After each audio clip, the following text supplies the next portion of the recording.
قل انی نہیت ان اعبد الذین تدعون من دون اللہ لما جاءنی البینات من ربی وامرت ان اسلم لرب العالمین۔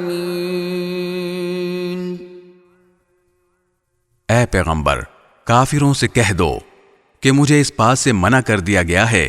کہ جب میرے پاس میرے رب کی طرف سے کھلی کھلی نشانیاں آ چکی ہیں تو پھر بھی میں ان کی عبادت کروں جنہیں تم اللہ کے بجائے پکارتے ہو، اور مجھے یہ حکم دیا گیا ہے کہ میں تمام جہانوں کے پروردگار کے آگے سر جھکا دوں۔ هو الذي خلقكم من تراب ثم من نطفة ثم من علقة ثم يخرجكم طفلا ثم لتبلغوا أشدكم ثم لتكونوا شيوخا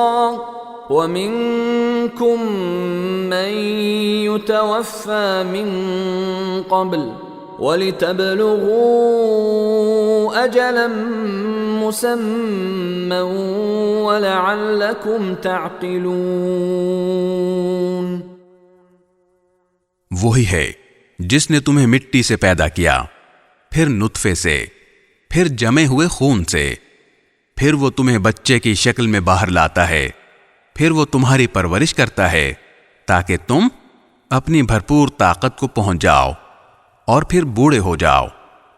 اور تم میں سے کچھ وہ بھی ہیں جو اس سے پہلے ہی وفات پا جاتے ہیں،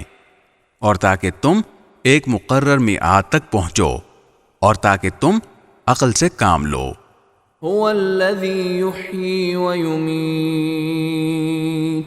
فَإِذَا قَضَى أَمْرًا فَإِنَّمَا يَقُولُ لَهُ كُن فَيَكُونُ۔ وہی ہے جو زندگی دیتا اور موت دیتا ہے، اور جب وہ کسی کام کا فیصلہ کر لیتا ہے تو اس سے صرف اتنا کہتا ہے کہ ہو جا، بس وہ ہو جاتا ہے۔